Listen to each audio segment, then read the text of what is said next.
कसे आज सगळे मजेत ना? तर आम्ही पण मजेत. तर आज इरा गावी गेली, तिच्या मामाच्या गावी, माझ्या माहेरी. तर खूप रडली. तर खूप इमोशनल फील होतंय. मम्मी पप्पा पण रात्रीच आले आणि आज सायंकाळी गेले आणि दिवसभर त्यांची कामं चालू होती. आणि प्रेग्नन्सीमुळे शक्यता सुद्धाचं पण जाणं कठीणच आहे. हो, ह्यावेळेस थोडं एकटं फील होते. तर सगळ्यात महत्त्वाचं, आम्ही ब्लॉग यासाठी स्टार्ट केला, आपले 1 लाख सबस्क्रायबर लवकर होणार आहेत. तर आता काहीतरी 99,946 काहीतरी होतं, 42 की 50 राहिले मोस्टली रात्रीत किंवा मग उद्यापर्यंत होतील, माहित नाही. जागरण करू की बघू. आणि सगळ्यात महत्वाचं म्हणजे मला ह्या गोष्टीचं पण वाईट वाटतंय की आमचं इरा अँड मॉम चॅनलचं नाव आहे, इराशी निगडीत आहे. आणि इराच नसणार आहे जेव्हा 100K होणार आहे, कारण या दिवसाची खूप वाट बघत होतो आम्ही, खूप वर्ष झाली. सकाळी जायचं. ऍक्च्युली तिचंही चालू होतं की आज रात्री नाही जायचं, पण कामं होते, अर्जंट कामं असल्यामुळे त्यांना आज निघावंच लागलं. रात्रीचे 11 वाजले, केव्हा स्क्रीन लावून ठेवली लॅपटॉपची की शूट करू, कधी 1 लाख होतील, 1 लाख होतील, 1 लाख होतील. एकतर ते रात्रीमध्ये होतील, नाही तर उद्या सकाळी होतील. खूप स्लो चालू आहे, असं हळूहळू स्लो होतंय. हो, पण एक एक्साइटमेंट असते. एवढं 4 वर्षापासून ज्या माइलस्टोनची वाट पाहतोय तो आज पूर्ण होईल. मे बी धनत्रयोदशी दिवशीच पूर्ण कदाचित तो. कमी झाला रिव्हर्स पण होता का? माहिती का, मी तर म्हणते 100K झाल्यावर नाही सेलिब्रेट करायचं, वर 5 झाले की मग सेलिब्रेट करायचं. का मायनस होता का? कमी पण होतात. हो ना, आता डायरेक्ट रिव्हर्स झालं. 87 चा 86 येतं. हो, बराचदा होता. आणि जस्ट आता 1 लाखचा आकडा झाला. कॉंग्रॅच्युलेशन्स.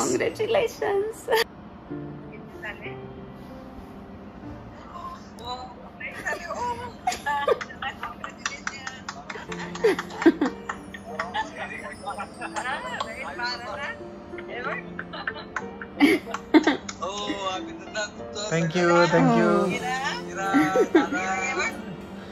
आमच्या इराण मोहम्मदला इराण आहे ना.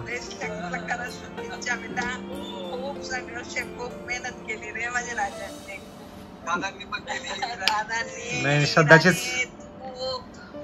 सगळे मेहनत श्रद्धाची होती. नाही, सुरुवातीला मी एडिटिंग करायचो, पण आता रात्रभर जागून सगळे एडिटिंग वगैरे श्रद्धाच करायची. झोपू दे जाऊ दे. झाले बघायचं होतं तिला फक्त. 1,000, 10,000, 50,000 ला होते तुम्ही. 1,01,000 झाले. चला, शुभ आकडा.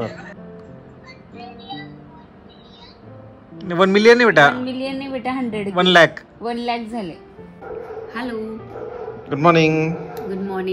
100K झाल्यानंतरची पहिली सकाळ. धनत्रयोदशीच्या हार्दिक शुभेच्छा. तुम्हाला धनत्रयोदशीच्या हार्दिक शुभेच्छा. उशिरा असेल पण असेल, मी लेटेड. आणि मस्त आम्ही टी पार्टी एन्जॉय करतो, कारण पारस सकाळी चहा नाही घेत, ते जेवण करून जातात. पण आज ते 100Kच्या आनंदात माझ्यासोबत चहा घेत आहे. आजचे दिवस फक्त हा सगळ्यात मोठा आनंद आहे माझ्यासाठी. दुसऱ्यांना चहा पाजून काय आनंद शब्दाला काय माहिती. जसं मित्रांना असतं ना, मित्राला दारू पाजण्यात, तसं मला दुसऱ्यांना चहा पाजण्यात खूप आनंद मिळतो असं.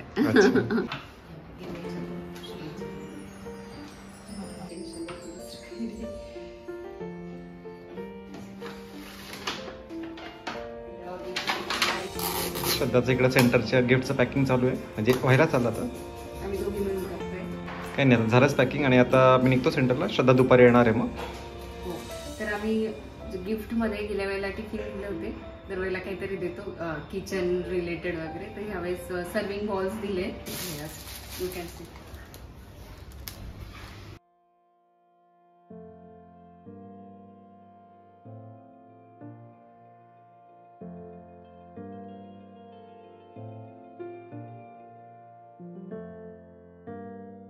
हॅलो, तर आता वाजले दुपारचे 2. तर मला अर्ध्या तासात सेंटरला जायला निघायचंय. दरवर्षाप्रमाणे यावर्षी पण धनत्रयोदशीची पूजा आहे सेंटरला.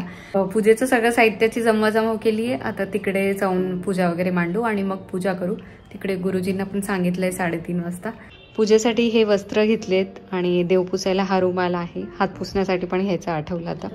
आणि ताम्हण पळी वगैरे आहे, तांब्या, कलशासाठी कलश आहे. पूजेच्या जवळ लावण्यासाठी हे 13 दिवे ते घेतलेत, ते आत्ताच रंगवले. आणि इकडे फुलवाती, चंदन वगैरे, कापूर सगळं आहे घेतलेलं. इकडे औषधी द्रव्य घेतलेत, फुलं, इकडे याचे धान्यांनी भरलेले बोळके, इकडे पंचामृत, अशी सगळी तयारी केली आहे.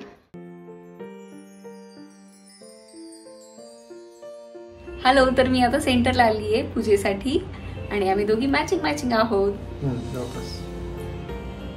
जवळपास त्याच्यात नाही दिसत आहे, पण असं रिअल मध्ये पूर्ण मॅचिंग आहोत. आणि आता पूजेची मांडणी करतो मग. अच्छा ठीक आहे. आणि पूजेची मांडणी करतो आणि पेशंट पण आले आता. पूजे तो पण हो ठीक आहे.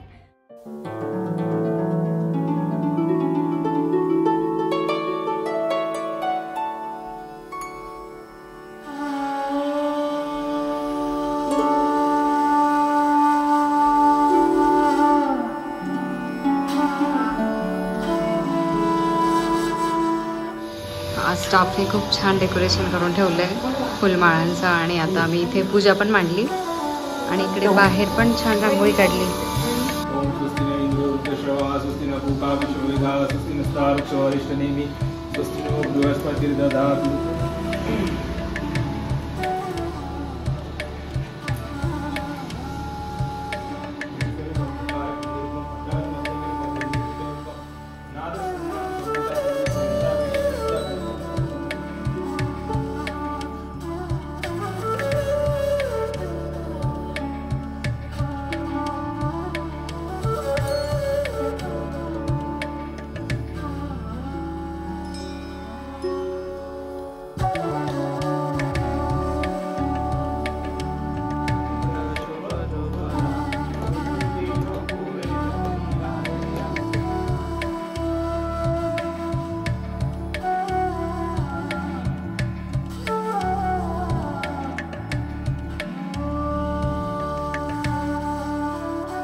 फ्राय करते हो.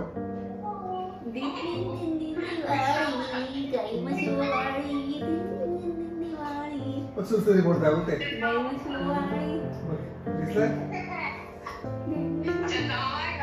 चंद्र एरिया में एरिया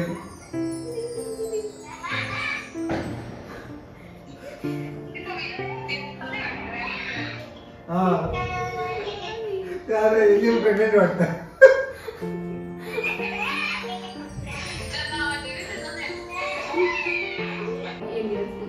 Aliens.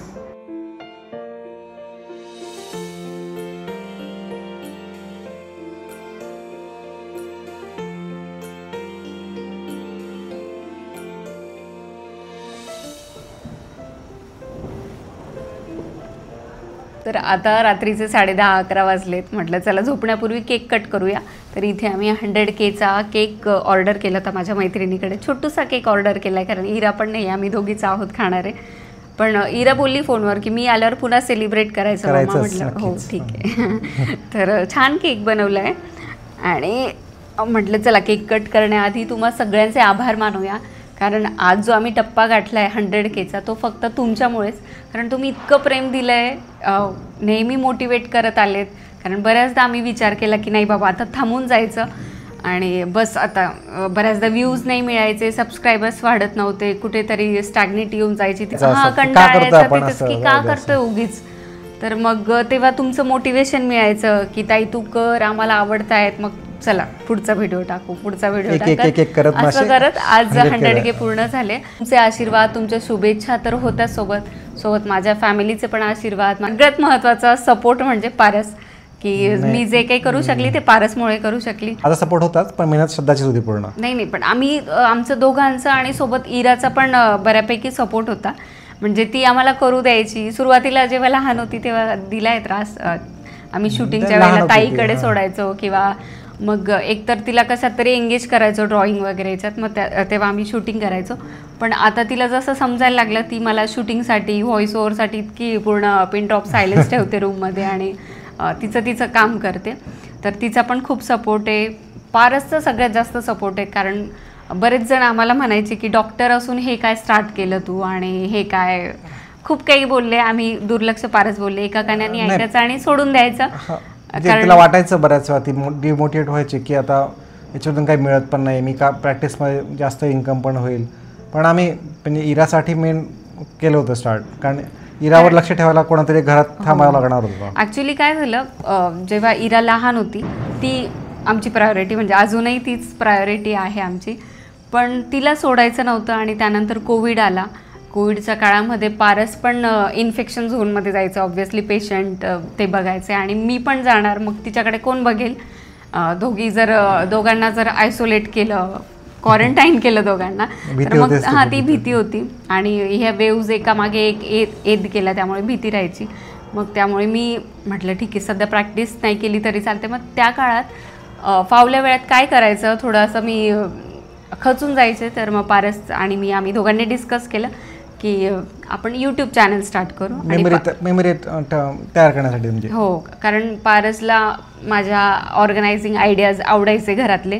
इव्हन आमचं अजूनही आवडतं आमचं जे घर होतं मुंबईचं छोटंसं, काय क्वार्टर्स वगैरे होते, ते पण मी छान डेकोरेट केलं असं ते म्हणतात. छोट्या जागेत म्हणजे खूप ॲडजस्ट करायचे. मग ते आणि ज्या फेकण्याच्या वस्तू असायचे त्यातून मी काहीतरी चांगलं टिकाऊ गोष्टी बनवायची आणि ते यूज करायचे. मग पारस बोलले तू ह्याच गोष्टी व्हिडिओमध्ये टाक. पण ॲक्च्युली टॉपिक ऑर्गनायझिंग वगैरे ह्या गोष्टी होत्या, DIY, पण टॉपिक दुसरीकडे वळला, ब्लॉगकडे हळूहळू वळला. तसं आम्ही दोघी पण इंट्रोवर्ट आहोत, आम्हाला लोकांशी जास्त बोलायला आवडतं, पण आम्ही बोलत नाही जास्त. चेंज झालं थोडंफार, यूट्यूबमुळेच खूप फरक पडला आणि दोघांसाठी चांगले पॉझिटिव्ह चेंज झाले. खूप पॉझिटिव्ह चेंजेस झाले. म्हणजे अजून पण मी इंट्रोवर्टच आहे, पारस आहे थोडेफार एक्स्ट्रोवर्ट पण माझ्यात बऱ्यापैकी बदल झाले खूप. म्हणजे माझी बाकीच्यांना नाही माहीत, पण मला माझी सेल्फ इम्प्रूव्हमेंट वाटते बऱ्यापैकी. आणि जो मला न्यूनगंड असायचा माझ्या बाबतीत दिसण्यावरून, हाईटवरून, आता मी आता मी बिंदास कॅमेरा समोर येते आणि कसल्याही अवतारात कशी पण येते. म्हणजे अगदी फेस वॉश नसतो केलेला, नॅचरल.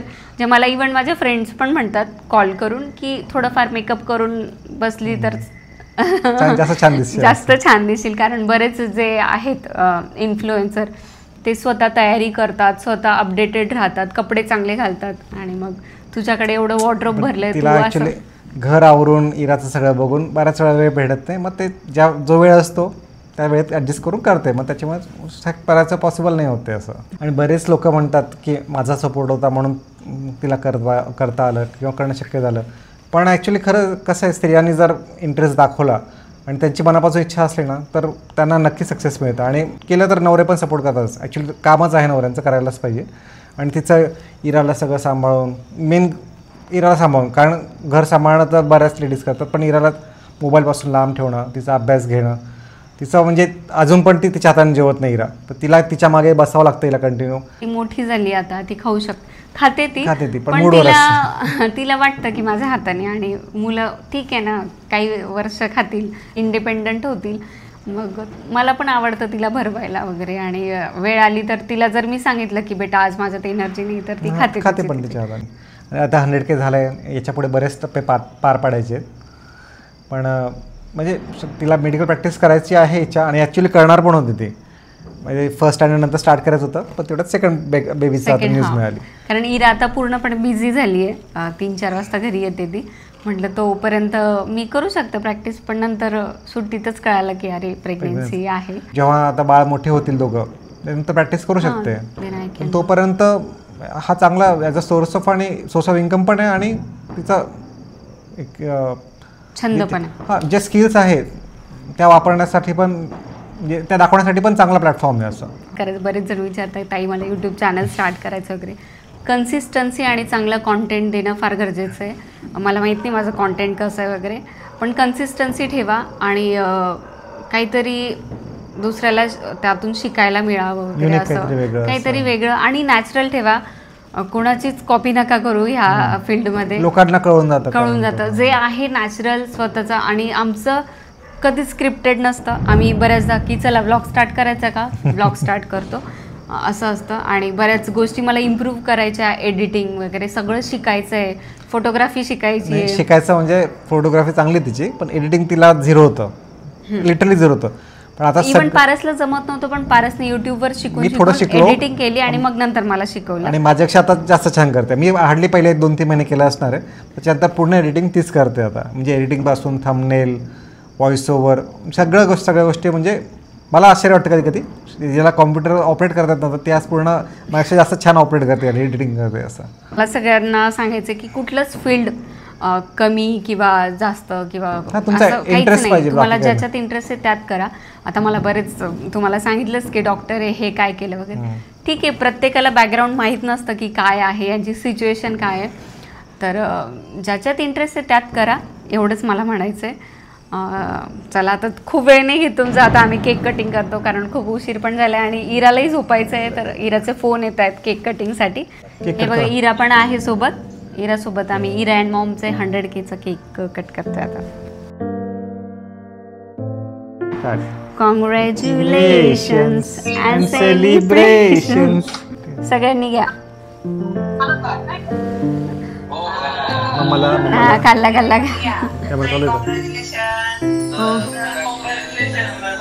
थँक्यू.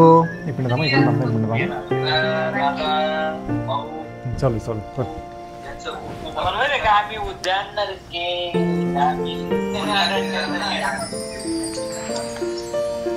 कॉंग्रॅच्युलेशन्स.